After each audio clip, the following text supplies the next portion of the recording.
a group of people are involved in using blasphemy allegations for money making, and this group is also known as Blasphemy Business Group. Special branch report accuses this group of trapping young people in blasphemy cases in an organized manner.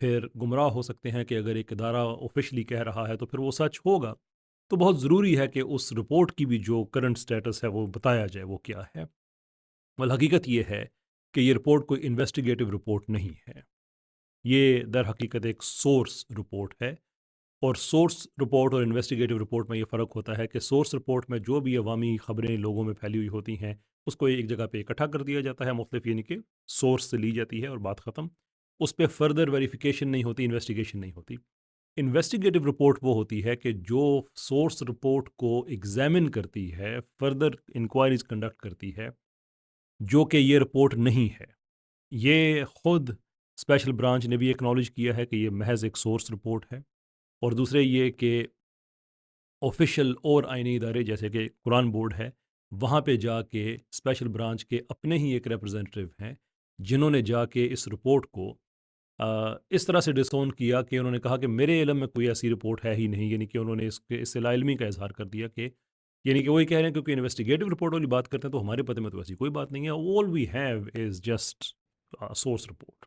یعنی کہ یہ مختلف ان کے جو بیانات ہیں ان کو اگر اکٹھا کیا جائے تو پھر ٹی سی ایم نے ایک اور چیز جو بیچ میں omit کی، جو میرے خیال میں بہت افسوس کی بات ہے، کہ اسی رپورٹ میں ریکمینڈ کیا گیا تھا کہ ایف آئی اے اس معاملے میں مزید تحقیق کریں.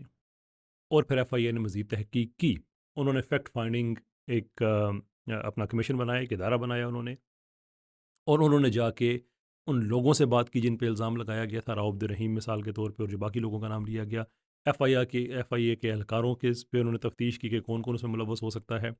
جو ملزمان ہیں ان کی فیملی سے جا کے بات کی، کیونکہ اس میں جو کہا گیا ہے، ایون ٹی سی ایم کی رپورٹ میں بھی کہا گیا کہ ایکسٹورشن ہوتی ہے، ان لوگوں سے پیسے وغیرہ کمائے جاتے ہیں. ملزمان کی فیملی نے بھی کوئی پیسوں کا نہیں کہا کہ ہم سے کبھی کسی نے لیے ہیں. یہی بات لاہور اسلام آباد معافی چاہتا ہوں اسلام آباد ہائی کورٹ میں بھی اسٹیبلش ہو چکی ہے کہ کبھی کسی سے ایکسٹورشن نہیں ہوئی. اور اسلام آباد اور ہائی کورٹ میں ایف آئی اے نے جو اپنی فارمل رپورٹ سبمٹ کی ہے اس میں انہوں نے یہ کلیئرلی لکھا ہے کہ یہ ساری کی ساری انسبسٹانشیٹڈ بیس لیس یہ اسرشنز ہیں، اس کا کوئی بھی ثبوت نہیں ہے. نہ اس کا ثبوت اسپیشل برانچ والوں نے دیا اور نہ ہی اس کا ثبوت جن لوگوں پہ الزام لگا تھا ان سے کسی طرح سے ایکسٹریکٹ ہوا. دیر فور یہ رپورٹ اس کی کوئی اہمیت نہیں ہے، اور یہ بات سارے ایکسیپٹ کر چکے ہیں انکلوڈنگ اسپیشل برانچ. اگین میں یہ سمجھتا ہوں کہ بہت ضروری تھا ٹی سی ایم کے لیے کہ وہ ایک بہت ہی ایک کریڈیبل ادارہ ہے، بڑا باعزت ادارہ ہے پاکستان کا، لیکن جو اس وقت کورٹ میں ہے بلاسفمی کے حوالے سے، اس پہ اگر لوگ مس لیڈ ہوتے ہیں تو نہ صرف یہ کہ یہ گناہ جاریہ ہے بلکہ یہ جو لیگل پروسیڈنگز ہیں اس پہ بھی یہ بات نیگیٹیولی انفلوئنس اس کو کر سکتی ہے. خیر آگے بڑھتے ہیں. ایک باپ جس کا بیٹا توہین مذہب کے الزام لگنے کے بعد حکومتی اداروں کی تحویل میں ہے، بتاتا ہے کہ اس اللیجڈ بلیسفیمی بزنس گروپ کے پیچھے کون ہے.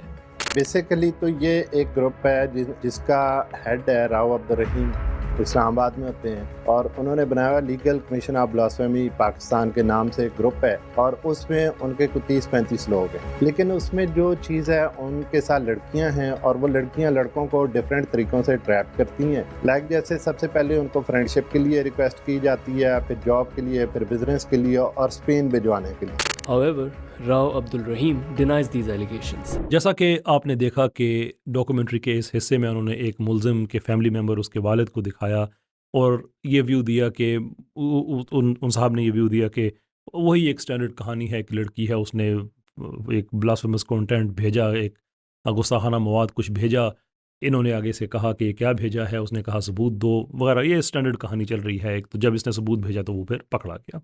قطع نظر اس بات کے کہ ان صاحب کے بیانات میں تضاد ہے، یہ مختلف جگہ پہ مختلف باتیں کہہ چکے ہیں، اس بات کو بھی سائڈ پہ رکھتے ہیں. اور میں اکنالج بھی کروں گا کہ اس پہ راؤ عبدالرحیم کا موقف لیا. یہ اچھا ایک صحافتی کام ہے جو ٹی سی ایم نے کیا کہ ایک آدمی کا جب الزام اس کا نام لے کے الزام لگایا گیا تو انہوں نے اس آدمی سے کبھی کلپ بیچ میں لگا دیا کہ آپ بتائیں، تو انہوں نے آگے سے کہا کہ نہیں ایسی کوئی بات نہیں ہے. لیکن میرے خیال میں ٹی سی ایم اس سے بہتر یہ کر سکتا تھا کہ بجائے اس کے کہ ایک آدمی کا ویو لے اور جس نے اس آدمی نے اپنے ویو میں جس پہ الزام لگایا ہے اس کا ویو لے، کیوں نہ عدالت میں جایا جائے. یا ٹی سی ایم کم سے کم یہ کر سکتا تھا میرے ویو میں، وہ ایک جرنلسٹک پلیٹ فارم ہے کہ وہ فردر انویسٹیگیشن خود کر کے پتہ کر لیں کہ جناب یہ جو آپ کہہ رہے ہیں کہ اس لڑکے نے، اس جو صاحب بیٹھے ہوئے ہیں، اس کے بیٹے نے اتنی بلاسفیمی کی ہے، تو آپ کے پاس کون سا ایویڈنس ایسا ہے جو عدالت میں سبمٹ کیا گیا ہے. یہ ایف آئی اے سے بات کر لیتے. کیونکہ یہ کام میں نے کیا. جب میں نے یہ جو ادارہ ہے لیگل کمیشن آن بلاسفمی، جب میں نے ان سے رابطہ کرایا تو انہوں نے مجھے جو انفارمیشن دی اس میں نہ صرف انہوں نے کیس نمبر دیا بلکہ یہ بتایا کہ آدمی 2 سال سے بلاسفمی کر رہا ہے، دیر فور جو اسٹینڈرڈ نیریٹو دیا جا رہا ہے یہ غلط ہے. ناؤ آپ کہہ سکتے ہیں کہ بھائی یہ بات تو لیگل کمیشن والے کہہ رہے ہیں، اس میں کون سی سچائی ہے، لیکن حقیقت یہ ہے کہ وہاں پہ ایک مقدمے کا نمبر ہے جس پہ فردر انویسٹیگیشن کی جا سکتی ہے.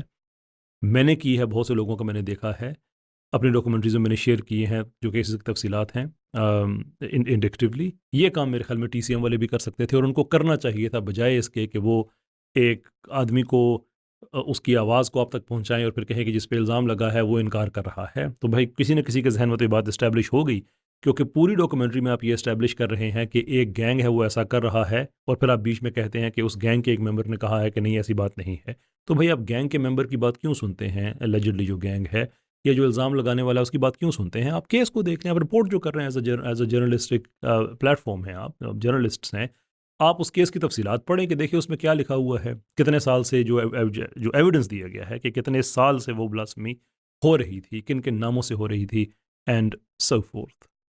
Let's move on. اپیرنٹلی یہ بزنس بلاسفمی گروپ مختلف طرح کی ٹیکنیکس کا استعمال کرتا ہے سوشل میڈیا کے تھرو، جس میں یہ جابز آفر کرتا ہے، ریلیجس ڈسکشن کے لیے پلیٹ فارم مہیا کرتا ہے، and in some cases honey trap بھی کرتا ہے. Evidence and reports suggest that in most cases the modus operandi is the same which raises many questions. یہ جو آخری حصہ ہے یہ بھی بہت ڈس اپوائنٹنگ ہے، اس لیے کہ ایک لفظ کہا گیا بیچ میں اپیرنٹلی، اور اپیرنٹلی کے بعد ایک لمبی تفصیل دے دی گئی کہ اس میں ایف آئی آر جو ہیں وہ سملر ہیں اور باقی جو ہے اس کے موڈس آپرینڈی جو ہے بڑا سملر ملتا ہے، یہ ہے وہ ہے وغیرہ وغیرہ. دیکھیں اب یہاں پہ آپ بنیادی طور پہ الزام لگا رہے ہیں ایف آئی اے پہ، کیونکہ جو انفارمیشن آپ نے مس کی ہے نا وہ یہ ہے کہ یہ کوئی 450 ملزمان تو ہیں لیکن یہ 113 ایف آئی آرس ہیں، اور ان میں سے 65 کیسز یہ قرآن بورڈ نے ایف آئی اے کے حوالے کیے ہیں. جب لوگوں نے ان سے کمپلین کی، مختلف نمبر جب لوگوں نے بتایا کہ ہمارے پاس یہ کانٹینٹ بھیجا جا رہا ہے، تو انہوں نے ایف آئی اے کو بتایا 65 آف دیم.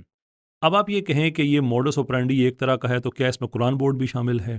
اس کے اوپر تو ڈیٹا جو دیا ہے وہ پی ٹی اے نے بھی دیا ہے، جو انفارمیشن منسٹری ہے انہوں نے بھی دیا ہے، جو ریلیجس منسٹری ہے انہوں نے بھی دیا ہے، پی ٹی اے، مطلب یہ سارے کے سارے اس کے اندر شامل ہیں جو بتا رہے ہیں کہ یہ پاکستان میں ہو رہا ہے. آپ محض اس لیے کہ ایف آئی آر سملر ہیں دیر فور آپ کہہ رہے ہیں کہ ان کا جو ہے یہ مطلب یہ بات ساری کی ساری مشکوک ہے. تو بھائی جرائم کی نوعیت جو سملر ہے تو ایف آئی آر کیوں نہیں سملر ہوں گی؟ I think it's very very, کیونکہ پیچھے جو آپریٹ کرنے والے لوگ ہیں ان کا جو پیٹرن نظر آ رہا ہے وہ ایک طرح کا نظر آ رہا ہے. اور پھر جو اگلی بات ہے کہ صرف اس بات پہ ہم رک نہیں سکتے ہیں کہ ایف آئی آر سملر ہیں. عدالت میں جو ایویڈنس دیا گیا ہے، ایک ایک فون کے جو ٹیکنیکل رپورٹس گئی ہیں، ٹیکنیکل رپورٹس کے بعد جو اس کے فورینزکس گئے ہیں، وہ میٹر کرتا ہے. That is what really matters. اور میرے خیال میں T C M is mature enough to understand کہ اگر ہم اتنی بڑی بات کر رہے ہیں تو ہم ایک دفعہ سے کیسز کو ایگزامن کر لیں. میں نے 2 ڈاکومنٹریز بنائی ہیں، میرے لیے بھی یہ کیسز دیکھنے مشکل تھے، ایم شور کسی بھی انسان کے لیے مشکل ہے، it's very very sensitive matter. لیکن اگر آپ جرنلسٹ ہیں then this is something that we have to go through. بہت بہتر ہوتا ٹی سی ایم والے اگر وہ کیسز نکلوا کے، جو کہ پبلک ریکارڈ کا حصہ ہے، کوئی اسپیشل آپ کو اسٹیٹس نہیں چاہیے ہوتا ہے وہ نکلوانے کے لیے، کوئی بھی سٹیزن کرا سکتا ہے، ایک دفعہ ان کو دیکھ لیتے اور پھر دونوں طرف کا ویو دیتے کہ کیا ہو رہا ہے، تو میرے خیال میں بہت زیادہ بہتر بات ہوتی ہے. لاسٹلی یہ بات میں دوبارہ دہرانا چاہوں گا کہ جو ایویڈنس دیا ہے ٹی سی ایم نے وہ انہی رپورٹس کی بیس پہ دیا ہے جو آلریڈی ڈسکریڈٹڈ ہیں. جو مثال کے طور پہ جو ہیومن رائٹس کی ہے اس پہ آلریڈی کورٹ کی ایک رولنگ موجود ہے. ایٹ دا سیم ٹائم جو دوسری انہوں نے رپورٹ بتائی اسپیشل برانچ والے، وہ خود کہتے ہیں کہ بھئی یہ تو سورس رپورٹ ہے، کوئی سی انویسٹیگیٹو کا سٹینڈرڈ نہیں ہے اس کے پاس، کوئی اس پہ جو فردر انویسٹیگیشن ایف آئی اے نے کی کوئی ثبوت بھی ایسا نہیں ملا جس کی بیس پہ اس رپورٹ کو ہم کریڈیبل کہہ سکیں. انفیکٹ اس کی جو ورڈنگ ہے اگر وہی دیکھ لیں کہ رپورٹڈلی ایسا ہو رہا ہے، رپورٹڈلی ایسا ہو رہا ہے، یہ کوئی انویسٹیگیٹو رپورٹ تو نہیں تھی.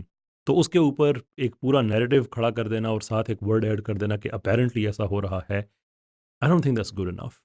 I don't think that is good enough. اگر آپ یہ اتنا بڑی ذمہ داری آپ نے لی ہے then it is absolutely essential کہ آپ سارے کے سارے حقائق لوگوں تک پہنچائیں in violation to their usual good standards.